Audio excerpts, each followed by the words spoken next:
So 118. A recent survey showed that 50% of people polled believe that elected officials should resign if indicated in, I said that right, indicated, right? Yep. Yeah, No, indicated. indicted. Oh, indicted for a crime, whereas 35% believe that elected officials should resign only if they are convicted of a crime. Therefore, more people believe that elected officials should resign if indicated,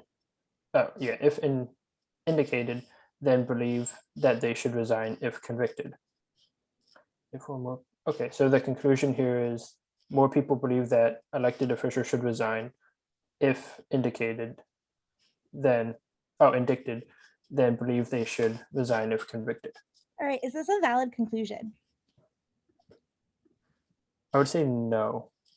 Right, you're like automatically any argument's crap, right? No, never. Yeah. All right, so our support here is we have this survey that shows that 50% of people polled believe that elected officials should resign if indicted for a crime, and 35% believe that elected officials should resign only if they are convicted of a crime. Mhm. So, what is the flaw here then? So I guess I had two initial thoughts when reading this. The first one is saying that whether 50% of people could be biased, and also we're leaving a gap for, I'm assuming, the 15% of people would say that the elected official should just be off scot-free. But my main one is just that kind of who's polling. I don't think that unless it tells us, like it just says like a recent survey. Oh, okay. So should I not worry about? I wouldn't worry, like we can think about it, but I would say like unless it gives us something of like a recent survey of city A has these results, so therefore in the entire country, like then that would be biased. Okay. But what kind of condition does if mean? I actually struggled with this one for a second because when I originally did this one, because we're saying that more, so you're saying that more, so our conclusion is more people believe that elected officials should resign if they're indicted than believe should resign if convicted. And so 50% of people say that they should resign if indicted, and only 35% say if they are convicted. So why is this conclusion not valid? So more people Because believe those that. numbers sound good, don't they? Yeah, they seem like they make sense, but Well, I love this question because it teaches, it's a weird thing, but what does if indicate? would it be sufficient? Yes. So if you are indicted for a crime, So if convicted for crime. then they believe that the elected officials should resign. So official has to resign. And this is what I'm just going to put like a 50. This is what 50% of people believe. All right. And then our other statement, what kind of condition does only if introduce? Necessary. Yes. So our necessary is if they are convicted of a crime. So I'm going to put convicted here.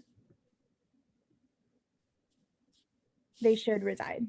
So do you see here how, so just because people in the second one are saying, so 35% of people believe they should resign only if they are convicted of a crime. Even if they are convicted, does that mean that they think they should resign? No, they think No, that. it's just a necessary condition.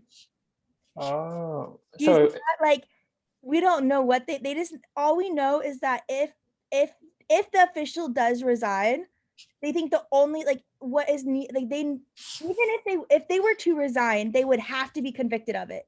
But even if it's convicted, they're not saying that guarantees that they should resign. oh, okay. Does that make sense? So even if so they could be convicted, but they don't have to resign. Not well, we don't know. Like we don't know what they think. We just know that if the official did like if they were to resign, they would need to be convicted.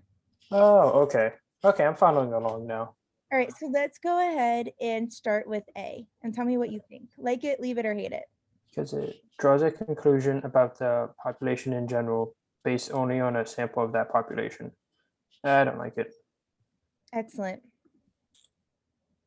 Then B, confuses a sufficient condition with a required condition. I like B. Yeah, because that's what we do, right? Yeah, yeah, Because in the conditions that we're confusing are the require. So it's the sufficient for the 35% and the yeah. okay. Then C is based on an ambiguity of one of its terms. No, it doesn't do that at all. Then draws a conclusion about a specific belief based on responses to queries about two different specific beliefs. This is one that if I didn't write out, I would probably hold this one. Okay, let's leave this one for a second and go on to E. Then E contains premises about that cannot all be true. Then no. No, okay. So let's go back to D and figure out why D is wrong. Then draws a conclusion. So the conclusion being that more people believe that elected officials should resign. Yeah, so we draw. About, So the specific draws a conclusion about a specific belief. So I would say we draw a conclusion about whether an official should resign. Okay. then based on responses to queries about two different specific beliefs. And the two different beliefs would be the 50% that say they should resign if indicted, then the other 35% saying that they should resign.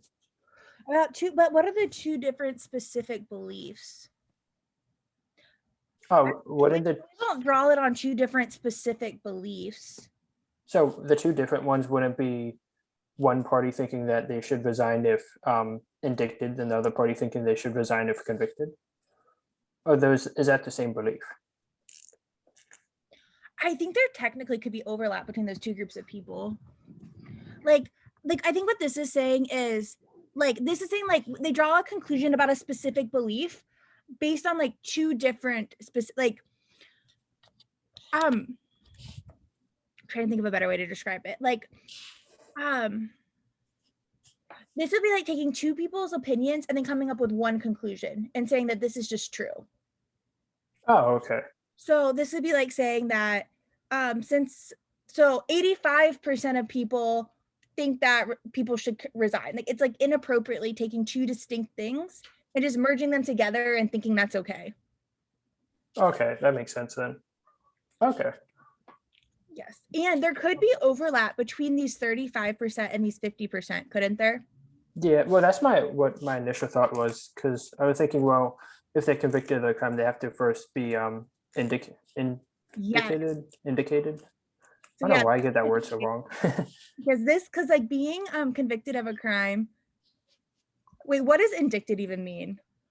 Doesn't that mean you get accused? Accused. Yes. Okay. So see, I thought it was you get put on trial.